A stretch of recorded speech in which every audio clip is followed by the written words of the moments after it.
The latest work that Maria and I have done is just to create a leadership framework. What did we find in a couple of principal studies that we conducted? We were really fascinated. She and I have been fascinated with this notion of what kind of leadership is needed for this program to be successful. And that came out of the fact that for many, many years, we've been preaching to the choir. Almost no principals ever came to our workshops. So we've always been just working with teachers. And we wanted to change that. So we started advertising, let's say, a local workshop in New York in which we said, well, send teams and come along as an administrator. And then we started doing some research on principal leadership. And this is what we found. 3 concepts. Humble inquiry. We borrowed that from a business book title and applied that to principal leadership. And I'll go into that in a minute. Joint problem solving via professional learning communities. Well, that was the chair game a little bit. So shifting leadership style. And finally, fearless advocacy. Often the ESL teacher is the main advocate for the child. How to change that and bring that to the leadership level.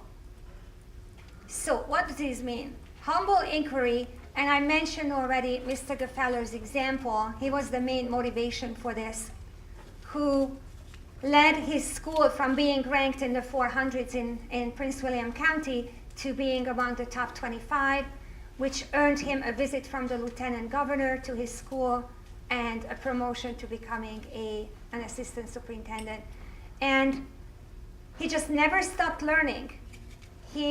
I've never seen a principal who sat through every single workshop, every visit that we made to that building, and was right there as a learner. This lead learner concept, the humble inquiry concept, that just because I'm in a leadership position, it doesn't mean I know it all.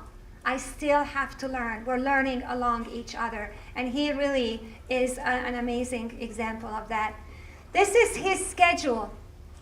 He said to us he spent about 80 to 100 hours over the summer to create this school schedule in 5-minute increments. You see on the top those little hard to see notations? Every 5 minutes are indicated there. He worked with his teachers together to figure out a way to ensure that there are team meetings and individual co-teaching meetings and release time for teachers to work together. Yeah, I've never seen any other examples like this. And scheduling is absolutely critical, the logistics of this to happen. If this is not built into the school, it's going to be an afterthought or an attachment to the regular school day. Co-planning, the critical friends, the co-assessment, whatever you're doing related to this instructional cycle must be deeply rooted in the regular daily schedule of teachers. The joint problem solving, here is another example for a teacher who had to travel between 2 buildings. So now it wasn't even just one principal's problem, it was actually 2 principals' problem, how to figure out in this low incidence school district that it would make sense and still allow, every time it's orange, this teacher is participating in team meetings. I mentioned this earlier, where the what is taken care of. What are we teaching this week? And then the individual planning time, you see first thing in the morning or at the end of the day, it's not an ideal situation, but they worked together.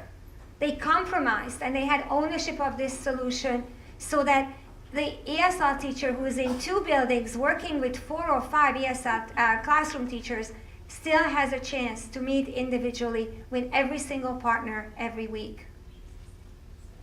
So scheduling is such a big task that as an ESL teacher, as a classroom teacher, if you're here together, you must have a word, you must have a voice in that decision-making process.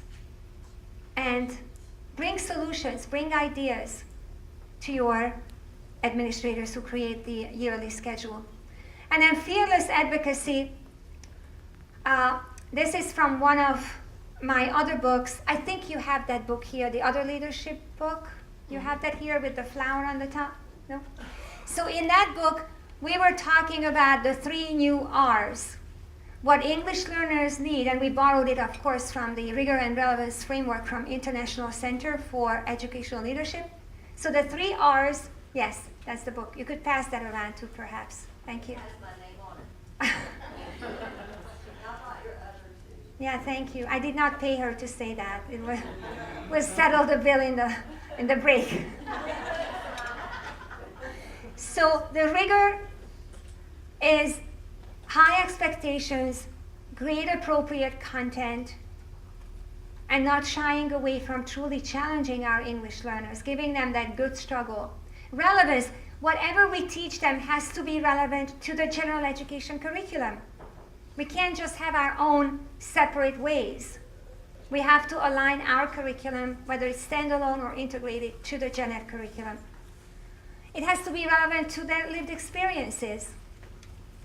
If there's such a disconnect, I don't know what that giraffe, I can't figure out the giraffe, because I've never heard about African animals. So how can we make the curriculum relevant to the kids' experiences? And finally, we never ever want to give up and continue our research-based best practices for English learners. So I did the TPR review. It doesn't mean that if you go to a collaborative instructional cycle, that ESL is out, that ESL is gone. We're not giving that up. We have to be able to integrate that.